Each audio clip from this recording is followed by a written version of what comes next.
maka saya tidak akan sujud kecuali hanya kepada. Jadi iblis ini sebenarnya dari kalimat itu menunjukkan bahwa dia itu tidak menduakan, tidak menyekutukan Allah Subhanahu wa taala.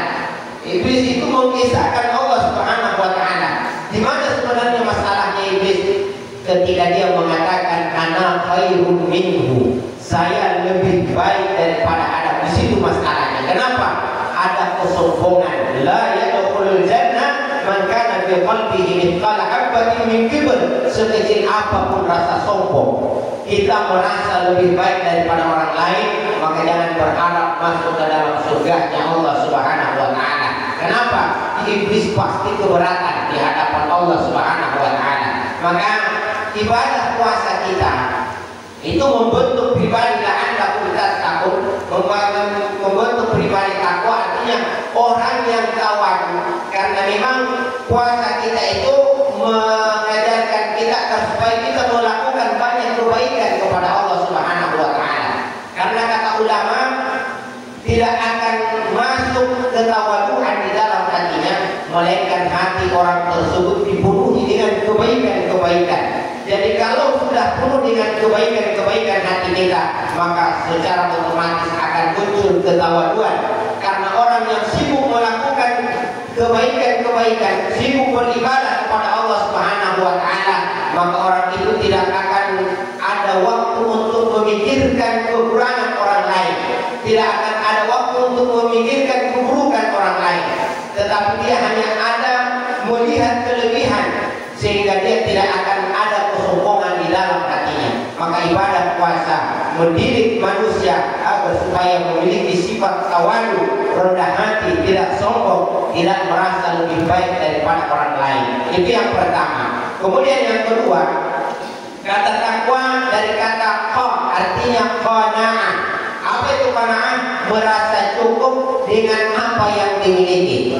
Agama kita tidak mengajarkan kita agar supaya ketika mendapatkan nikmat rezeki, uang, harta, tidak diajarkan kepada kita untuk meminta tambahan, tetapi mengajarkan kita agar supaya bersyukur. La in syakartum, kalau kamu bersyukur maka la azidannakum, maka baru akan ditambahkan oleh Allah. Jadi kaidah kita itu kalau mau ditambahkan jangan minta tambah. Ya Allah, saya sudah dapat 1 juta, minta lagi tambahan. Syukuri yang 1 juta. Maka kata Allah, la in syakartum, kalau kamu bersyukur maka la azidannakum, pasti aku akan tambahkan kepadamu. Dan ibadah puasa itu mengajarkan kita untuk memiliki sifat qanaah, memiliki sifat merasa cukup dengan apa yang kita miliki. Ibadah puasa mengajarkan kita agar supaya banyak berbagi dengan orang lain. Seseorang tidak akan mampu berbagi manakala dia sendiri tidak merasa cukup dengan apa yang dia miliki. Kenapa saya harus berbagi dengan orang lain sementara saya butuh? Kenapa saya harus memberikan makan buka puasa, mengantar buka puasa ke masjid padahal kita juga orang yang kekurangan? Maka ibadah puasa mengajarkan kita untuk banyak berbagi. Supaya apa? Supaya mendidik manusia untuk memiliki sifat qanaah, merasa cukup dengan apa yang dimiliki. Bagaimana agar supaya kita punya sifat qanaah ini? Maka ulama kita mengajarkan ketika mau bersyukur, maka dalam perkara dunia lihat orang yang di bawah dirimu, tetapi dalam perkara akhirat lihat orang yang berada di atas dirimu. Jadi kalau perkara dunia jangan lihat ke atas. Oh, saya punya 1 mobil, itu tetangga sudah punya 2 mobil. Kalau kita melihat ke atas dalam perkara dunia, kita tidak akan bersyukur. Tetapi ulama mengajarkan lihatlah siapa yang ada di bawahmu. Kamu punya mobil, alhamdulillah punya mobil. Meskipun rongsokan daripada tetangga cuma punya motor. Yang punya motor alhamdulillah punya motor, tetangga cuma punya sepeda. Yang punya sepeda alhamdulillah daripada tetangga tidak ada sepedanya, cuma jalan kaki pergi di pasar. Ya jalan kaki alhamdulillah saya masih sehat, kaki saya masih bisa melangkah pergi berjamaah. Tapi daripada tetangga sudah pakai alat bantu pergi berjamaah. Ya. Yang masih bisa jalan alhamdulillah meskipun pakai alat bantu, daripada tetangga katanya di sebelah itu tidak bisa jalan. Yang tidak bisa jalan alhamdulillah daripada tetangga sebelah itu diamputasi kakinya. Yang diamputasi kaki mati, ya, so diantar ke kuburan. Maka dalam perkara dunia kalau kita mau bersyukur, jangan pernah melihat orang yang lebih sukses daripada dirimu, tetapi lihat ke bawah.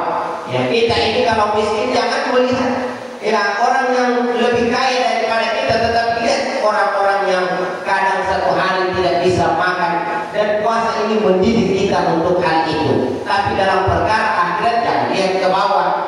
Alhamdulillah saya masih sholat 5 waktu meskipun tidak pernah berjamaah di masjid. Daripada di tetangga sebelah sholatnya cuma nanti hari Jumat.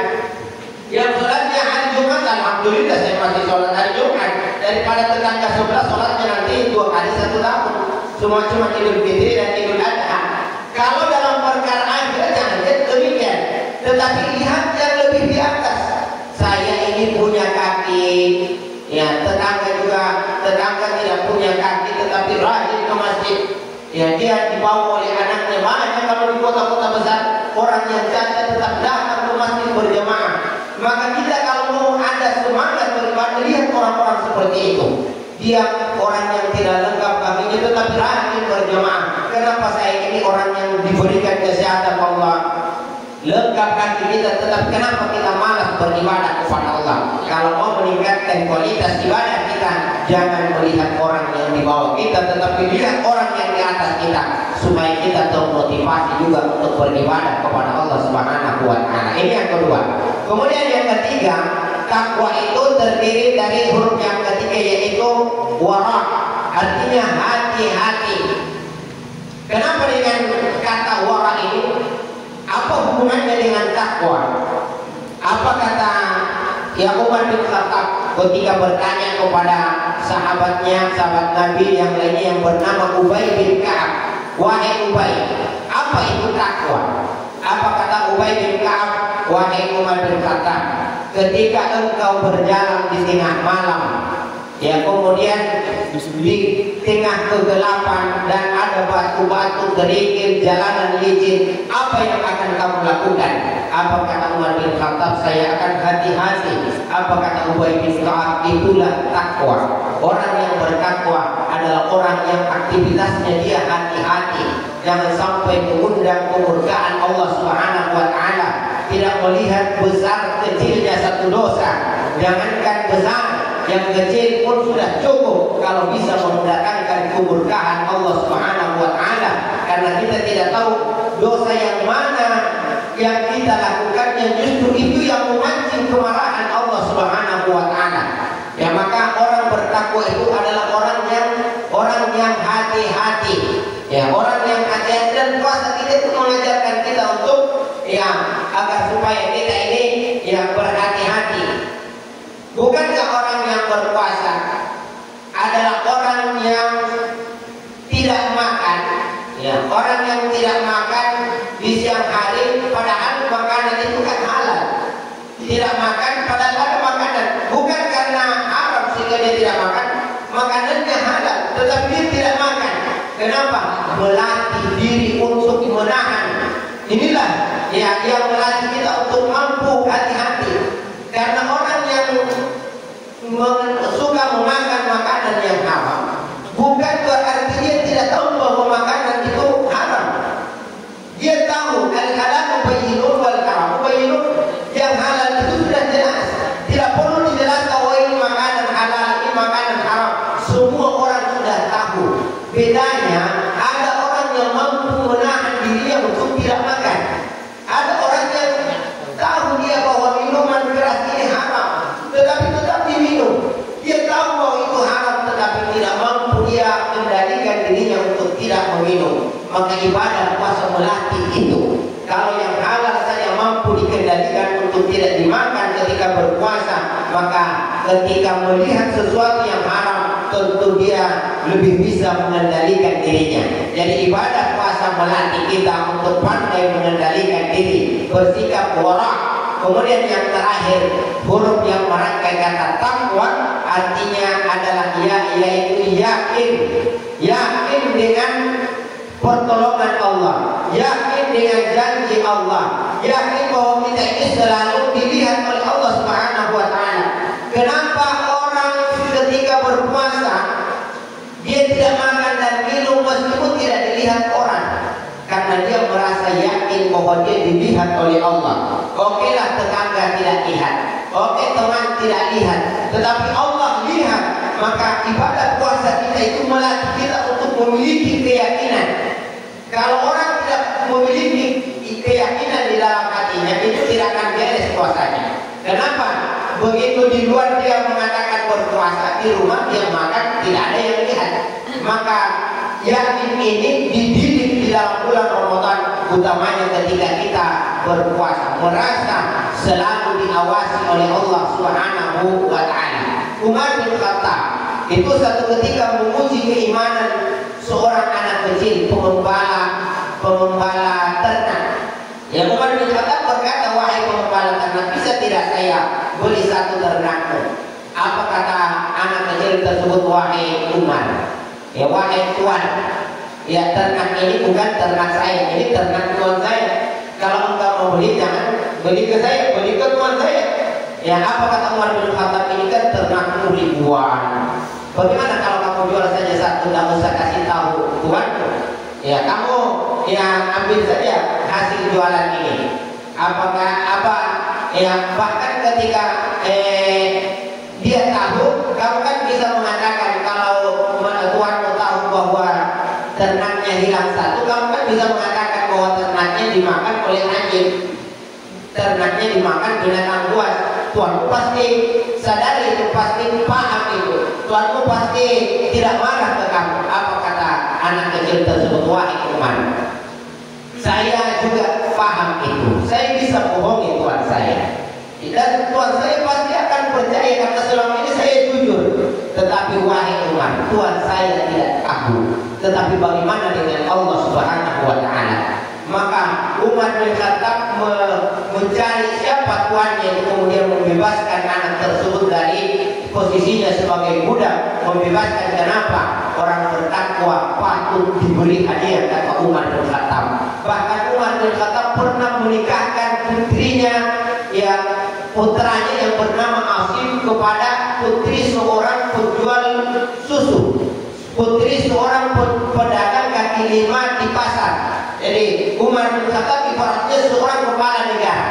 Taruhlah misalkan anak presiden, padahal kepresidenan kalau ditarik di masa pemerintahan Islam, ya satu negara itu kalau ditarik ke negara Islam dahulu, satu gubernuran itu mampu membawahi 2 sampai 3 negara. Ya, makanya kata ulama, kekhalifahan Islam dahulu, kepemimpinan Islam dulu itu membawahi hampir 2/3 dunia. Ya, jadi luas pemerintahannya, bukan cuma satu negara kecil. Tetapi meskipun demikian, Umar bin Khattab pernah menikahkan putranya yang bernama Asim dengan putri seorang penjual susu di pasar. Ya, pedagang kaki lima, orang kecil, tetapi Umar bin Khattab nikahkan anaknya. Kenapa demikian? Di suatu malam Umar bin Khattab keluar bersama dengan pengawalnya yang bernama Asim, yang bernama Aslam. Kemudian dia mendapati ada seorang ibu yang berkata kepada anaknya, wahai putriku, tambahkan air ke susunya agar supaya lebih banyak keuntungan kita. Apa kata putrinya? Wahai ibu, bukankah khalifah melarang kita untuk menambahkan air ke susu? Apa kata ibunya tersebut? Wahai putriku, Umar bin Khattab tidak tahu kalau meskipun kita tambah. Apa kata putrinya? Wahai ibu, memang Umar bin Khattab tidak tahu, tetapi Tuhan yang Umar bin Khattab pasti tahu. Dan engkau juga tahu itu, bahwa Tuhan yang Umar bin Khattab mengetahui segalanya. Maka mendengar hal itu, kata Umar bin Khattab, wahai Aslam, tandai rumah ini.